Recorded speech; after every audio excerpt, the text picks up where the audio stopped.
This is BBC North. Time now for this week's edition of Close Up North, which examines the problem of video nasties. Some parents may think this programme is unsuitable for children.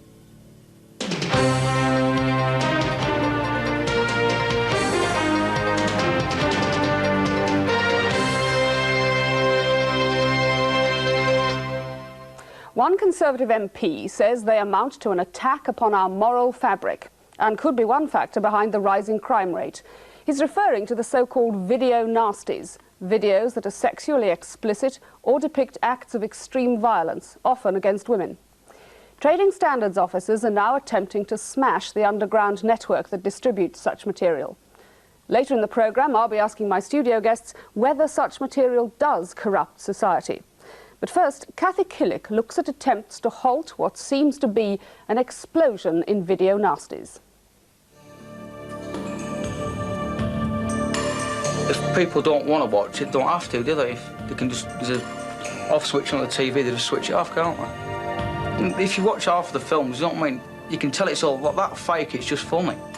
A lot of women who came to the refuges in West Yorkshire complained that men got videos, put them on the telly, and then made the women do the things they saw in the videos.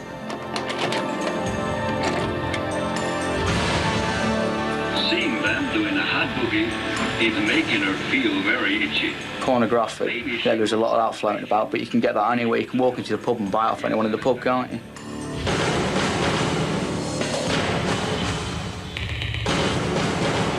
Early morning in Hull and the overnight ferry from Rotterdam docks.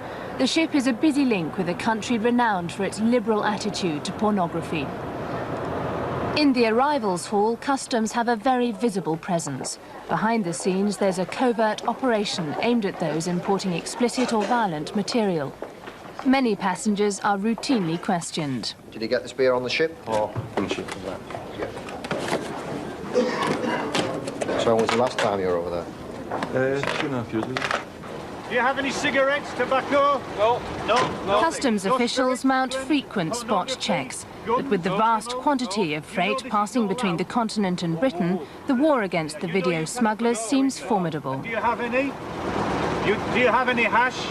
Any drugs? Yeah. Hash? Yeah. For you? Whoa. Yeah. No? It's in a 40-foot container or even in a cab of a lorry. You can imagine there is a fair amount of space.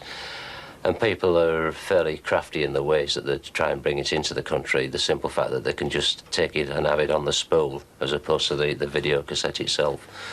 So, you know, there's all sorts of ways and means. And to take it down from a video cassette to a spool, you know, and you can hide that virtually anywhere.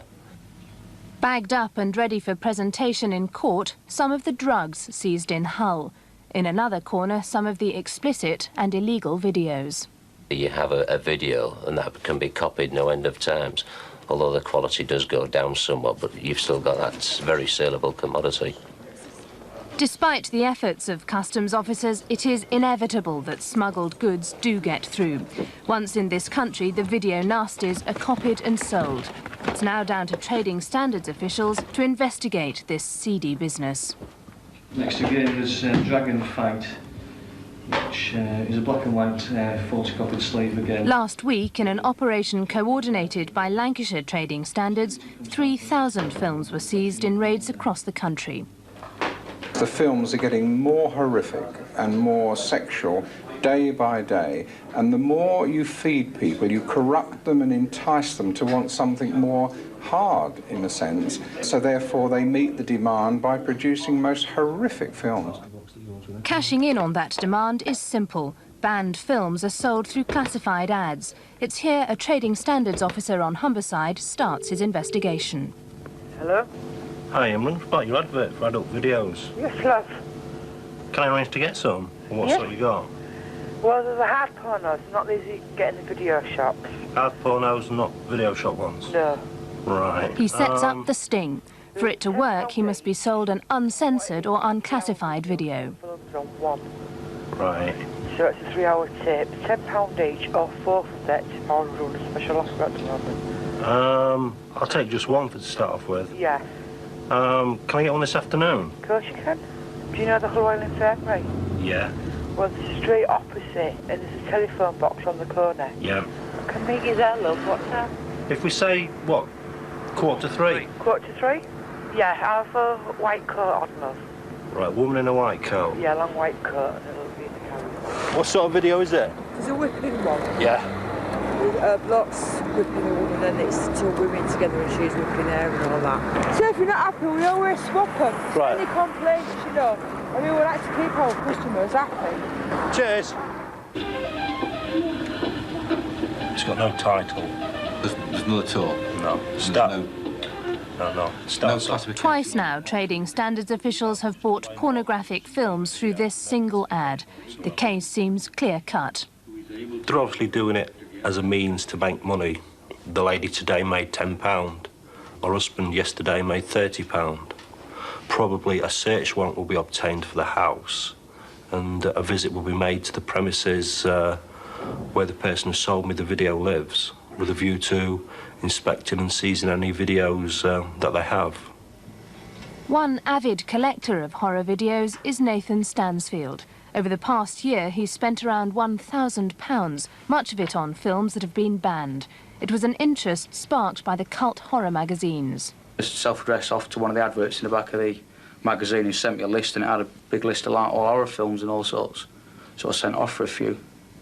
And I, well, got Texas Chainsaw Massacre and that. I couldn't see why it was banned, because there's no blood or anything in it at all. It's just, you know what I mean, banning something like that is stupid, because half the stuff on a 15 certificate is worse than that. New Flowers today marked painful memories of the Bulger trial.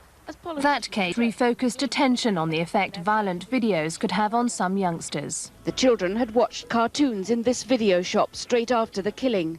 A month before, John Venable's father had rented Child's Play 3, a mainstream 18-rated black comedy showing a demonic doll being battered to death. The Bulger trial judge surprised the police investigating the case when he suggested violent videos may have played a part in the case. That link has been fiercely disputed, but a number of psychologists believe that watching violent or explicit videos could mould certain patterns of behaviour. Whenever we watch a video, we interpret it, and no two people interpret it in exactly the same way. So two children watching a video nasty would interpret it differently.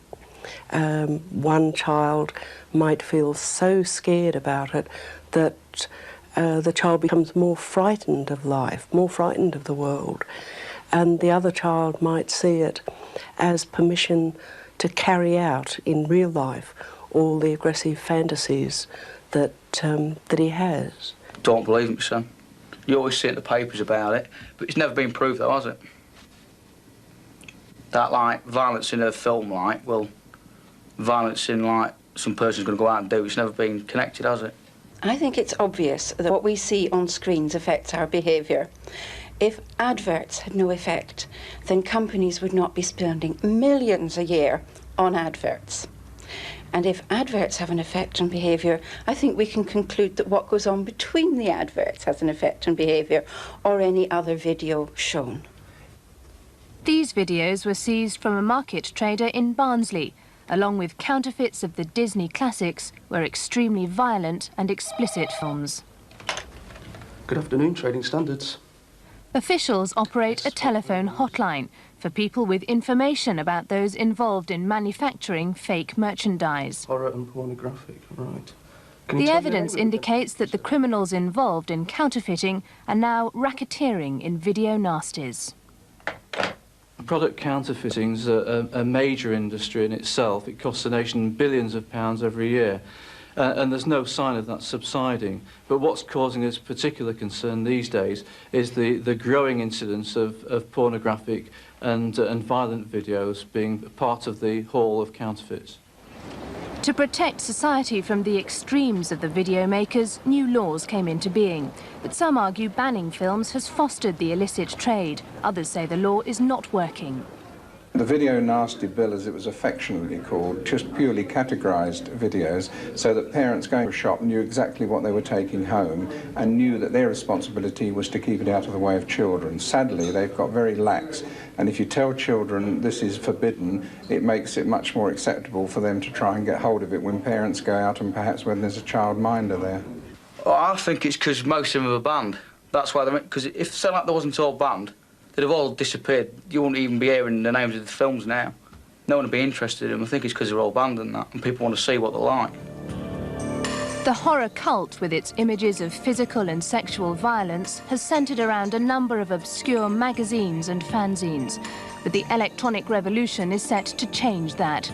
Although it's banned here, the porn channel Red Hot Television is seen by viewers who've been able to obtain illegal decoders. Computers can generate scenes of extreme violence. As technology develops and violence and pornography exploit new media, there are those who believe it will challenge the very fabric of society.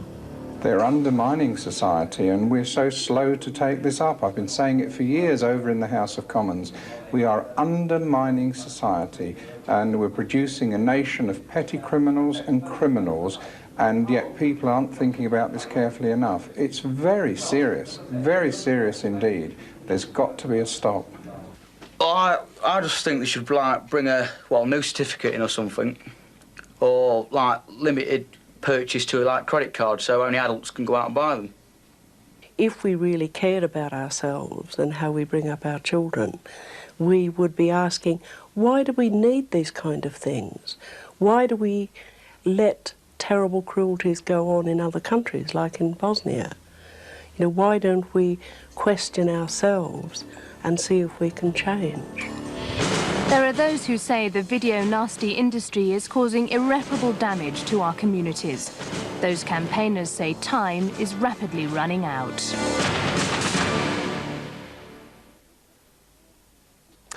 Right, well, first of all, can I turn to Michael Alison in London? How prevalent is this kind of thing? Can we get it in some kind of perspective?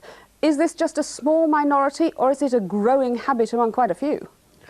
I think it's probably difficult to give an absolutely categorical set of statistics, but I think that there's no doubt that it is growing, and it is such a serious, so to speak, disease or virus in society that however small the element is at present, and however big it is, it should be nipped in the bud.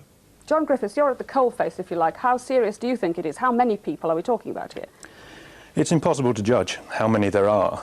Certainly, it seems to be becoming more prevalent at this moment of time. Whether that's because the media are putting more interest into it is difficult to say. But certainly we're finding more cases, and whenever we carry out raids, we invariably find video nasties, hardcore porn, and horror videos. Right. Well, let's look at the debate that's raging about these videos at the moment and examine something Dorothy Rowe brought up in the film, Why? Why do we need them? David Webb. We need them because we live in a supposedly free society. And in a free society, the kingpin of that is freedom of expression. This country is an originating signatory to the United Nations Universal Declaration of Human Rights, Article 19, if I can freedom of expression. Excuse me, later. Sorry. And it is also a signatory to the European Convention on Human Rights, Article 10, freedom of expression.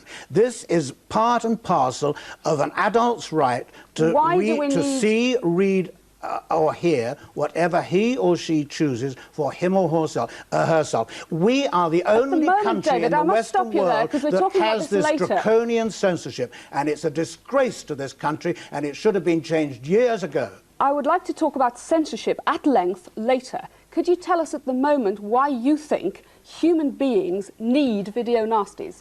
Yes, there is, whether we like it, however unpalatable this may be, there is a latent streak of violence in us all, and it is recognized as being hugely cathartic. Some people need this more than others. Hugely cathartic for people to live out their fantasies and their horrors, whether they be joyous or horrendous, through watching films, seeing television plays, or watching videos. So from that point of view, that is one reason that I would put forward. But in any case, it's a question of freedom of choice. Some people like watching Beethoven's Fifth Symphony on the television.